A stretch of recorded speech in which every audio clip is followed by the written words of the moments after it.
à tous, je suis ravie de vous retrouver pour cette nouvelle émission BVE, Booster votre énergie du mois de mars. Le B, c'est bouger le corps, le V, c'est vibrer avec le cœur et le E, c'est écouter son intuition. Et aujourd'hui, on va vibrer avec le cœur. Et je suis ravie d'accueillir Marion Dubé. Bonjour Marion. Bonjour Nathalie. On n'est pas tout à fait au même endroit, hein. Toi, tu es dans les Landes, moi, je suis en Bretagne. Mais tu vois, comme quoi la magie fait que on peut se réunir et parler ensemble de ton parcours. Alors, pour te présenter, j'ai envie de dire que tu es l'auteur de 7 romans thérapeutiques et humoristiques. Tu t'es formé à la PNL, la programmation neurolinguistique, à la communication non violente, à diverses techniques aussi de développement personnel et de posture envers son prochain. Tu animes aussi une chronique sur RZN Radio, la thérapie par le rire tous les matins. Et puis, tes romans, en fait, ils vont conduire aussi au lecteur vers un mieux-être intérieur.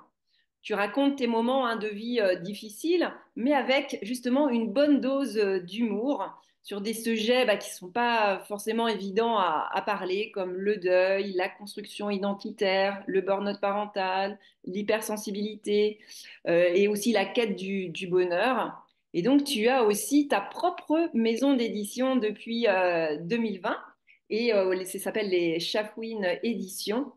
Et est-ce que tu verrais autre chose pour te présenter avant qu'on parle d'un roman que tu as écrit, hein?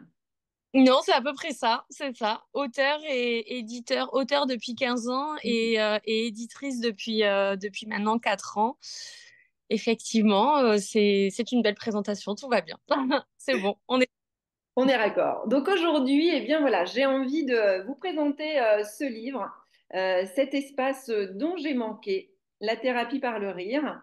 Et là, en fait, voilà, hein, peut-être que tu vas pouvoir nous dire un petit peu comment tu as écrit ce livre, peut-être par rapport aux sept autres, hein, pour faire cette introduction et après, on rentrera un petit peu plus dans le détail de ce livre. Alors déjà, il faut savoir que tous mes romans, ils sont écrits à la première personne sous forme de journal intime, un peu dans le style du journal de Bridget Jones, mais on va dire en plus rock'n'roll et avec effectivement des notions de développement personnel. Donc en fait, voilà, je raconte mon histoire et je le fais vraiment sans filtre et sans peur d'être jugée pour pouvoir coller au maximum à la réalité en fait, parce que c'est vrai à notre époque, on est plutôt à essayer d'enjoliver la réalité, à cacher ce qui va pas trop, à le mettre sous le tapis. Moi, j'ai à cœur justement de créer, enfin de créer, non, de transmettre l'histoire d'un personnage dans toutes ses imperfections et avec tous ses hauts et ses bas dans sa vie. Donc j'ai écrit du coup cet espace dont j'ai manqué sous forme de témoignage. Pour le coup, dans les 5 autres, parce que dans ma saga de 7 romans, il y a deux témoignages. Donc celui sur le burn-out parental et celui sur le deuil et la résilience, qui est donc un roman sur le décès de ma maman. Mais dans les 5 autres, donc le personnage principal s'appelle Noah. Donc c'est pas forcément moi, même si c'est à 97% moi. On va dire, il y a un peu de romance. Et dans les deux témoignages, effectivement, le personnage principal s'appelle Marion parce que dans mon processus personnel d'avancer dans mon chemin de développement, c'était important que le personnage s'appelle Marion. Et donc, ce roman, je l'ai écrit, on était en confinement 2020. C'est ça. Et effectivement, en fait, alors je te le disais tout à l'heure, en fait, je suis rentrée directement dedans. Tu vois, parfois il y a des livres en fait qui nous appellent plus que d'autres, et tu as vraiment ce style qui fait que on a envie de le lire. Tu vois, c'est vraiment, moi, en fait, j'ai eu beaucoup de plaisir à lire et en fait, j'avais toujours envie je m'arrêtais parce que voilà, il fallait que je m'arrête, mais je me disais, ah, ce soir, je vais reprendre ma lecture et ça me donnait envie. Et parce que tu abordes ces sujets qui sont parfois difficiles, et là, on va parler plus de l'hypersensibilité et du burn-out parental, mais tu as cette façon, en fait, de l'amener qui fait nous poser des questions, et en même temps, grâce à ton parcours de développement personnel, tu nous apportes le petit moment de culture G, la petite anecdote qui fait que les outils que tu as pu apprendre. Et en fait, c'est comme c'est mis sur la couverture, c'est recommandé aussi par les psychologues et et les thérapeutes, hein, qui te font aussi des retours. Donc ça, Oui, mm, donc ça ça c'est c'est un cool. peu. c'est un peu le Graal, quoi. C'est un peu inattendu quand même, hein. Je le cache pas parce que sur mon parcours, j'ai souvent été accompagnée par des psychologues et des thérapeutes. Maintenant que mes écrits soient recommandés, au début, c'est vrai que c'était assez inattendu, clairement. Bah moi, je suis thérapeute et effectivement, on sent que parfois, quand les personnes ont besoin de messages ou d'apprendre des choses aussi par différentes techniques, et bien là, le fait de l'écrire et la façon dont tu l'écris, hein, tu parles aussi de l'écriture qui est thérapeutique, hein, et bien là, tu transmets et en tout cas de façon, ce qui est vraiment bien, c'est la thérapie par le rire, quoi. Est-ce que tu pourrais nous dire un petit peu plus sur cette collection, tu vois, ce que tu as intitulé et qu'est-ce que le rire pour toi? Alors, bon, déjà, c'est un trait de ma personnalité, hein. Il n'y a pas trop d'effort qui s'est fait là-dessus. C'est au cours de mon parcours qu'en fait, mes lecteurs avaient toujours les mêmes commentaires qui revenaient par rapport à mes différents romans. Donc, on va dire le premier qui est sorti en fait en 2013. Donc, je suis tombée amoureuse de lui le jour où je l'ai quitté. Et en fait, ce qui ressortait, c'était vraiment oh là là, mais qu'est-ce que j'ai ri, qu'est-ce que j'ai ri, qu'est-ce que j'ai pleuré. Et il faudrait que tes romans soient recommandés, enfin, qu'ils soient, comment dire, remboursés par la sécurité sociale. Donc, à un moment donné, j'ai voulu donner un thème à cette collection. Et en fait, le terme de la thérapie par le rire, c'est finalement quelque part mes lecteurs qui me l'ont soufflé, puisque c'était vraiment, voilà, on va dire, le mix entre rire, larmes et thérapie. Et je pense que ce qui est intéressant, c'est cette facilité, donc déjà dans un premier temps à lire mes livres et à rentrer dedans, mais cette facilité aussi à s'identifier au personnage principal, parce qu'en fait, ce personnage, ça pourrait être n'importe qui. Et je le vois aujourd'hui dans mon lectorat, j'ai des gens qui me lisent. Bon, maintenant, je me suis ouverte sur un lectorat beaucoup plus jeune avec les derniers livres sortis qui sont un peu plus soft au niveau de la partie rock'n'roll, si je puis dire. Mais mon lectorat, en gros, c'est de 10 à 99 ans hommes-femmes confondus. Et c'est ça qui est assez bluffant parce que je m'y attendais pas du tout.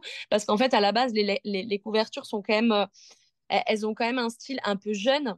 Et Mm. souvent, d'ailleurs, les gens, quand ils viennent sur mon stand de dédicace, me disent mais ce sont des BD, c'est adressé aux enfants. Mais en fait, quand ils mettent le nez dedans, ils se rendent compte que pas tant. Et que, justement, voilà, quel que soit leur âge, il y a forcément quelque chose qu'ils vont comprendre sur eux-mêmes. Et c'est pas forcément par les outils que je mets à l'intérieur de mes livres, mais c'est aussi en fait par l'effet miroir qui se produit quand ils sont dans la lecture de l'histoire du personnage principal. Effectivement, hein, c'est vraiment ce que j'ai pu ressentir. Et en fait, après, il y a comme un sentiment de calme ou de plénitude qui arrive parce que tu arrives en plus à dédramatiser la situation, à faire que ben il y a des solutions. En fait, grâce à ton parcours, eh bien, c'est ce qu'on peut voir, c'est que en tout cas, tu as mis des choses en place et que tu as réussi à maintenant à nous transmettre eh bien tout ton parcours qui n'a pas été facile justement. Et ça, c'est vraiment en tout cas, une belle réussite et j'ai envie de dire continue parce que c'est super ce que tu fais. Merci beaucoup. Bah, c'est vrai que en fait, à travers mes livres, bon, déjà, il faut savoir que dans ma vie personnelle, j'ai passé comme 25 ans à être extrêmement malheureuse et à chercher le bonheur, mais aussi en parallèle à être très en colère contre le reste du monde. Et à un moment donné, je sais plus qu'est-ce qui a été posé sur mon parcours. Est-ce une rencontre? Est-ce un livre, un film, une musique? Enfin, je pense vraiment que tous les arts sont thérapeutiques et ont un effet miroir quand on s'y intéresse et en tout cas quand on est capable ou quand on a envie peut-être de recevoir une leçon. Mais à un moment donné, je me suis rendu compte qu'en fait, bah, j'allais pas passer ma vie à attendre après les autres et peut-être que ça serait bien de reprendre mon pouvoir dans le sens de reprendre ma responsabilité aussi sur ma vie et ce que j'avais envie d'en faire. Et c'est dans cette perspective-là aussi que j'emmène le lecteur à comprendre que bah, en fait, je repense à quelqu'un qui m'a dit ça l'autre jour. Il m'a dit, ouais, mais en fait, le problème, c'est moi. Et j'avais envie de lui dire, mais c'est génial parce que du coup, la solution aussi. Et c'est ça qui est merveilleux, c'est qu'en fait, on a toutes les solutions qui sont en nous, mais il suffit juste de s'en rendre compte et de le décider. Après, c'est un exercice qui demande énormément, énormément d'efforts, de pardonner des gens qui ne demanderont jamais pardon, de trouver de la beauté là où bah, des fois la vie est moche, de trouver de l'espoir là où tout est sombre. En fait, c'est ça, je pense que c'est vraiment mettre notre créativité au service de notre bonheur et quelles que soient les complexités de la vie et quel que soit le scénario qu'on est en train de vivre, d'y trouver quand même de la lumière et en tout cas de se positionner dans cette énergie-là. Ouais, c'est beau ce que tu nous dis en toi en disant bah voilà le problème c'est moi, la solution c'est moi. Je pense que là tout est dit et après ça il faut tout dérouler. Et comme tu as dit, ça c'est après c'est les gens qu'on va rencontrer sur son passage et tout, mais je pense que c'est la base. En tout cas C'est de ça. cette prise de conscience et après bien c'est de se nourrir voilà de personnes, de rencontres comme tu disais et de tous les arts. En tout cas c'est chacun va trouver ce qui est bon pour lui. Dans ce livre, tu nous parles d'hypersensibilité. J'avais envie qu'on approfondisse un peu ce sujet. Parce qu'il y a beaucoup de personnes, en fait, eh bien, qui ne le savent pas, qui sont hypersensibles. Et comme toi, tu ne le savais pas, et quand un jour quelqu'un te l'a dit et a mis ses mots dessus, bah, ça t'a permis bah, je veux dire, peut-être d'aller un peu plus vite et de comprendre eh bien, pourquoi tu étais peut-être en décalage avec le monde ou la société. Qu'est-ce que tu aurais envie de dire aux personnes tu vois, qui nous regardent et qui ne le savent peut-être pas, quelles sont les caractéristiques, par exemple, d'une personne hypersensible? Alors, je vais pas sortir les définitions que j'ai trouvées sur Internet et où je les connais pas par cœur. Je vais sortir les miennes. Et puis, si ça colle, tant mieux. Si ça colle pas, allez quand même chercher plus loin parce que j'ai pas Non, mais la. c'est toi que je veux, hein. Moi, je veux pas le dictionnaire, Ouais. hein. Alors, bah, en fait, ce que je pense qui est on va dire le premier point qui peut être une sonnette d'alarme, c'est cette sensation d'être sur la mauvaise planète, à la mauvaise époque, de vivre vraiment en décalage avec le reste du monde. Alors, bon, après, à partir du moment où on découvre qu'on est hypersensible, notre monde change, notre environnement change et on attire à nous des gens qui nous ressemblent. Mais avant ça, en fait, on est vraiment en décalage complet avec le reste du monde. Moi, souvent, je me suis dit, mais je suis un extraterrestre. Je n'appartiens pas à cette planète. Et ça, je pense que c'est le premier, la Ouais, première chose sur laquelle il faut s'attarder. Ensuite, je ressens les choses avec beaucoup d'intensité, que ce soit du côté positif ou du côté négatif, malheureusement, ou alors heureusement, parce que du coup, ça donne encore plus de charme quand je suis dans des jours de bonheur, des moments de joie. Quoi d'autre? C'est cette empathie qui nous lie au reste du monde et qui fait que parfois notre quotidien est compliqué parce qu'en fait, on va ressentir bah, toute la misère du monde en fait dans notre cœur et ça, des fois, c'est vrai que c'est un peu difficile. Après, on peut trouver des outils. Encore une fois, je le donne dans mon livre pour essayer de vivre avec ça. Quoi d'autre? L'intuition. L'intuition qui est décuplée, mais encore une fois, par rapport à qui, par rapport à quoi? Moi, j'ai une forte intuition qui fait que je ressens les intentions des gens et je ressens l'énergie des gens. Euh, quoi d'autre? Ben, je crois qu'on est déjà pas mal là. c'est déjà pas mal, hein, parce que ça donne, je pense, beaucoup de pistes, tu vois, pour les personnes eh bien, qui vont pouvoir se reconnaître et me dire, ah, je suis pas seule, ou voilà, je vais pouvoir mieux apprendre à me connaître. Et puis voilà, comme tu dis, hein, dans le livre, tu nous donnes aussi tes clés et ton parcours. Et j'aime bien parce que tu vois, là, c'est booster votre énergie et le E, c'est écouter son intuition. Donc, effectivement, tu vois, tout est lié après au niveau énergie, intuition, hypersensibilité. C'est des petites choses qui font que chacun après, à lui d'apprendre à mieux se connaître et d'apprendre à identifier ses besoins en fonction d'où il a envie d'aller, quoi. Est-ce que tu vois autre chose à C'est rajouter? bah, la créativité, hein, déjà, le sens artistique, j'ai l'impression que limite tous les artistes sont des hypersensibles en fait, parce qu'on est connecté au beau, on est connecté à ce qui est, comment dire, plein d'émotions, parce qu'en fait, on voit une toile, c'est quelqu'un qui a voulu transmettre une émotion, et en général, l'émotion et la créativité, c'est vraiment la sensibilité qui vient provoquer ça. Alors après, par rapport à ce que tu viens de dire, tout dépend des personnes. C'est vrai que des fois, en dédicace, je rencontre des gens qui me disent oui, ma sœur, non, mais de toute façon, elle n'est pas du tout hypersensible, je suis la seule à être hypersensible. Ou quand je parle d'héritage génétique et que je dis, bah, voilà, c'est héréditaire, l'hypersensibilité, les parents se regardent et ils sont là, mais pas du tout, on l'est pas. Et en fait, si, ils le sont. C'est juste que ce qui est quand même. C'est pour ça que les définitions, ça me plaît pas trop. Ce qui est quand même vraiment à prendre en considération, c'est que oui, on va être des individus hypersensibles, mais on va être des individus hypersensibles qu'allons vivre notre hypersensibilité à travers notre prisme de vision du monde, l'éducation qu'on a reçue. Donc, un homme ne la vivra pas pareil, étant donné que les hommes dans notre société, bon, en tout cas, à une ancienne époque, n'était pas censé ressentir les choses. Donc lui, voilà, il va nourrir des blessures. Voilà, il va arriver au moment où il va découvrir qu'il est hypersensible avec un parcours de vie qui est totalement différent que celui d'une femme.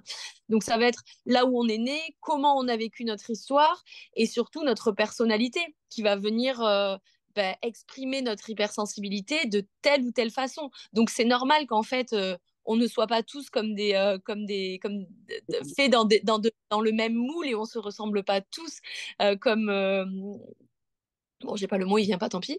Euh, mais comme des jumeaux ou comme des clones, on n'est pas du tout les mêmes parce que on est très différents en fait. Et chacun Mais va effectivement, vivre son on va hypersensibilité à sa façon. voilà. Mm. Exactement, Ouais, donc ça, exactement. donc merci parce que tu vois, c'est bien, en fait, comme tu dis, les définitions, c'est des mots, mais là, on ressent là, ton émotion et on sent le vécu. Et tu vois, ça, je pense que ça peut vraiment donner des pistes aux personnes, en tout cas, qui nous regardent. Deuxième sujet dans ton livre que tu abordes, c'est le burn-out parental. Est-ce que tu voudrais nous en dire un peu plus? Alors déjà, je crois, je crois que chaque mère, les 6 premiers mois de la vie de son enfant, va être obligée de. Enfin, franchement, c'est presque incontournable en fait de tomber en burn-out parce que on est dans une société où vraiment on attend tout de nous, on nous charge comme on charge la mule, sans voir que les genoux sont en train de flancher, que la jambe est en train de plier en deux ou il y en a une des quatre qui est pétée. Enfin, en fait, on continue de nous charger comme ça en ayant 1 milliard d'attentes pleines de contradictions par rapport à nos comportements et notre tenue de route. Et en plus, parallèlement à ça, si notre conjoint change la couche devant des gens, il va falloir qu'on le félicite et qu'on s'estime chanceuse parce que, oh là là, on est aidé. Et alors, je suis pas féministe dans les extrêmes et dans la colère vis-à-vis du genre masculin, mais franchement, je pense que on est quand même pas du tout aidé dans notre société. Et moi, il y a eu un moment où, parce que je suis quelqu'un de rebelle et que j'ai un caractère fort, où j'ai dit, mais en fait, ça suffit, quoi. Ça suffit parce que là, c'est trop, en fait. Je craque et là, je dis stop, c'est injuste, quoi. C'est injuste, on n'a pas de médaille, on est critiqué pour tous les choix, toutes les décisions qu'on prend. Et ça, ce qui est ironique, c'est que, quelle que soit notre décision, t'allaites, c'est génial ou c'est malsain, t'allaites pas, c'est génial ou c'est égoïste. En fait, on trouvera toujours quelqu'un pour nous critiquer parce que la société est faite comme ça. La société, et ça, je m'en rends compte depuis des années, divise. Divise pour mieux régner. En fait, il y a le pour ou il y a le contre. Alors qu'en fait, il devrait juste y avoir, bah, en fait, ça ne me regarde pas. La façon dont tu élèves ton enfant, c'est dans l'intime. Alors oui, bien sûr, on est obligé de poser quand même des cadres et la société est obligée de venir un petit peu mettre son nez dedans parce que bah, y a des gens qui élèvent pas bien leurs enfants. Et quand je dis pas bien, on parle de violence, on parle de choses qui sont vraiment très, très, très, très obscures. Mais je crois quand même qu'il y a des milliers de mamans qui sont en détresse et qui essayent de faire de leur mieux, mais qui essayent surtout d'atteindre la perfection parce que on nous demande d'être dans cette perfection-là. Et merci de soulever le débat parce que tu vois, je pense que même les femmes, elles n'ont pas le droit de dire. Faut pas que je le dise, tu vois. Et là, toi, ce qui est bien, c'est que dans ce roman, bah, tu y vas et tu donnes vraiment. Et je pense qu'il y a beaucoup de femmes qui vont pouvoir, de mamans qui vont vraiment pouvoir se reconnaître et aussi pouvoir bah, dédramatiser leur situation, se sentir une écoute, tu vois. Je pense par rapport à ce que tu transmets. Et merci pour ça. Merci de le transmettre parce que tu vois, on parle de parfois le burn-out déjà, on n'en parlait pas beaucoup, mais alors le burn-out parental encore moins. Et là, tu vois, grâce à ce roman, eh ben, tu nous donnes vraiment, tu permets d'ouvrir le champ aussi de cette ouverture et de dire bah, à ces femmes, c'est normal. Et sache que, je voudrais le dire pour ceux qui nous écoutent, que ça prend un chemin aussi pour se légitimer, hein. C'est-à-dire que moi, j'étais pas du tout comme ça, hein. J'étais pas du tout comme ça. Et ça fait, je veux dire, je pensais juste que j'étais la pire des mères qui arrivait pas à s'en sortir avec trois merdes. J'ai qu'un enfant. J'ai un enfant qui est génial et qui ne pleure quasiment jamais. J'ai un enfant qui est facile, en plus de tout ça. Et du coup, je me disais, mais t'es juste une merde de pas réussir à t'en sortir alors que en plus tu travailles même pas. Pour qui tu te prends? Et d'ailleurs, on venait me le dire chez moi. On venait me dire, belle-mère qui me disait, oh là là, t'as l'air dépassée, alors que franchement, ça va. Ton conjoint, il t'aide, il est là le soir, nous, on est là, on est à côté. Et en fait, ça prend vraiment un temps de se dire qu'on a le droit, en fait. J'ai pas toujours été comme ça. Et même là, le livre, il est sorti en 2022. Et je fais sa promo récemment parce que justement le débat est ouvert, allez, on va pas dire depuis seulement quelques mois, mais quand même, quoi. Je suis pas sûre que ça fasse beaucoup de plus de temps en fait que le sujet soit d'actualité et que le terme soit utilisé avec facilité et sans jugement. Mais à chaque fois qu'une journaliste m'interviewe et qu'elle me dit ah oui, on voit bien que dans votre livre, ce que vous vivez, mon Dieu, quoi, je me dis, ah bon, je suis surprise en fait, parce que il y a une partie de moi qui trouve qu'elle a exagéré, Mm. que et ça c'est inconscient, hein, et je pense que sur le parcours on l'aura toujours, hein, c'est que en fait on voit toutes et d'ailleurs, pardon, je me coupe dans mes idées, il y a plein de trucs Vas-y, qui me viennent en tête. vas-y. Ces femmes qui viennent poser des commentaires, il y a une vidéo Combini là qui est sortie pendant les fêtes, et en fait les pires commentaires que j'ai reçus, c'est des commentaires de femmes qui me disaient mais tu devrais même pas avoir d'enfants si tu t'en sors pas. Moi j'en ai trois et je m'en sors très bien. Et c'est terrible en fait de voir ce manque de bienveillance et ce manque d'amour en fait qu'on pourrait donner envers une mère en sachant qu'on l'a traversé ça et que on sait que c'est pas facile. On Mm. sait que c'est pas facile pour tout un tas de raisons et qu'en fait on n'est pas égal face à la difficulté. Moi je suis quelqu'un qui dort 8 heures par nuit, voire des fois 9, et je me disais mais je m'en sortirai jamais. Et c'est vrai que la fatigue quand ça vient se poser sur ça, sur un allaitement 8 heures, 8 fois par jour avec 1h45 de sommeil. Je me souviens, je notais sur mon téléphone, j'étais là, bon, allez, combien de temps je vais dormir? Et je me dis, en fait, déjà aussi, le corps humain est exceptionnel de se rendre compte qu'on ne devient pas fou. Mais par contre, on accumule une fatigue qui fait que, ouais, c'est compliqué de tout, d'arriver à tout vivre et tout appréhender en étant super zen, détendu, avec les traits qui vont bien et tout ça. Alors que non, on croule, on mange froid, on n'a pas le temps de se doucher. On, on, on a le corps qui est en train d'essayer de se reconstruire et les organes qui se remettent en place. On est tout le temps pas bien en fait. On est fatigué. Moi, j'avais des crevasses sur les seins. Enfin, on ressemble à rien. On est là avec nos couches pleines de sang pendant des semaines. Enfin, on est dans un truc qui est compliqué. Et on Mais sent les que- gens, qu'on aille bien quoi. Et personne viendra te mettre la main sur l'épaule et te dire, putain, tu t'en sors bien. Comment je peux t'aider? Mm. Moi aussi, ça a été dur, t'inquiète. Ça va mieux après, ça s'arrange. Et je pense que tu vois, c'est ça le message que tu transmets. Tu vois, là, c'est ce que tu n'as pas eu, en fait, et bien là, on sent que tu le redonnes avec cette émotion. Et c'est vraiment ce que je ressens, ce que tu dégages, et c'est chouette, tu vois. Bon, voilà, t'as vécu, et maintenant, tu as vécu cette expérience qui n'est pas facile, et de pouvoir maintenant bah, peut-être rassurer, donner de la confiance à ces jeunes mamans. Bah, merci pour ce que tu fais. Merci. Et je voudrais aussi rajouter quelque chose, c'est que moi, cette période-là de ma vie, ça reste la période la plus merveilleuse de ma vie. En plus, paradoxalement à ça. C'est-à-dire qu'en fait, entre moi et ma relation avec mon fils et ma relation avec l'évolution de mon fils, mais c'était extraordinaire. L'allaitement, les crevasses, en fait, on s'en fout, c'est anecdotique presque, c'est oublié. La sensation de pouvoir nourrir son enfant et de se dire mon corps est capable de créer ça, je pense que c'est ce qui tient en fait quelque part, c'est ce qui nous tient.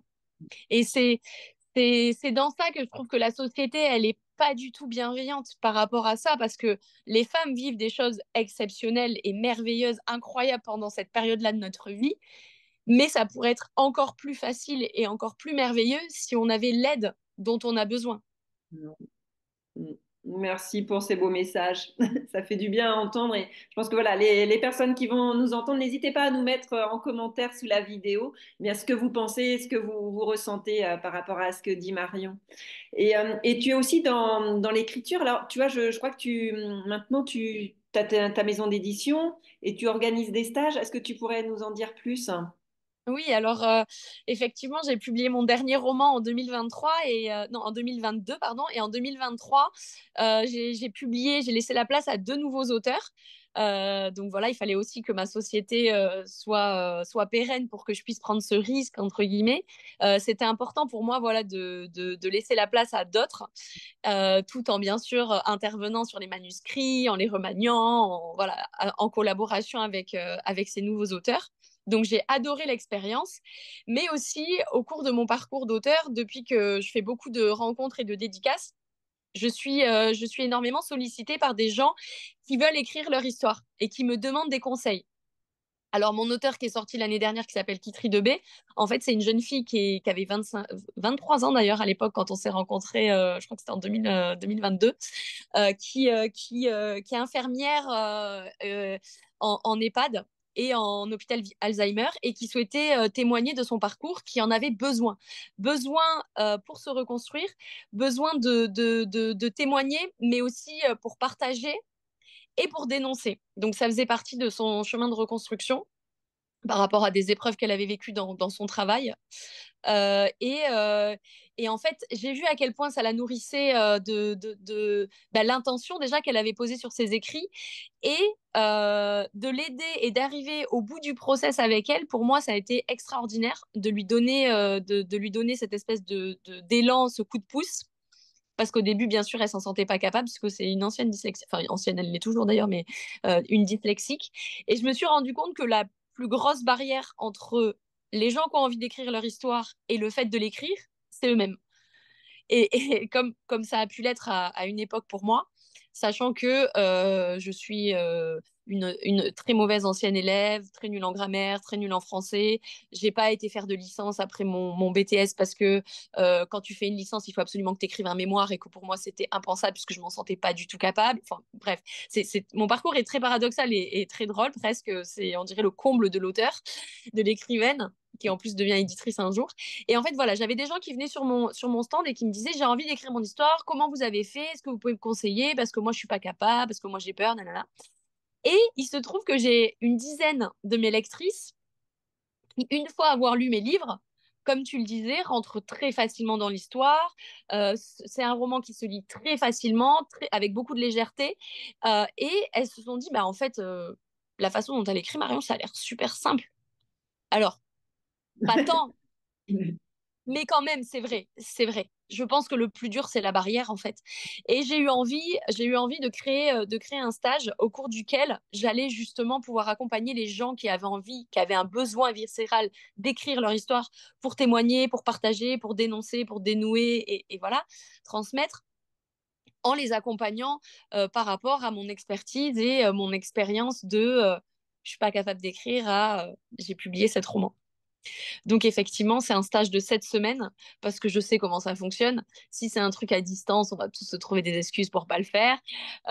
Si c'est sur un week-end par mois, les gens vont décrocher. Voilà, moi j'avais envie de faire monter un petit peu la mayonnaise au cours d'une semaine de stage avec différents ateliers pour venir, on va dire, poser un peu de magie dans tout ça et parce que effectivement moi je me sers beaucoup d'outils holistiques pour écrire et faire tomber les barrières et je me suis dit que ça pouvait aussi aider les lecteurs. Je voulais vraiment quelque chose de complet, de riche, que ce soit en fait une expérience unique.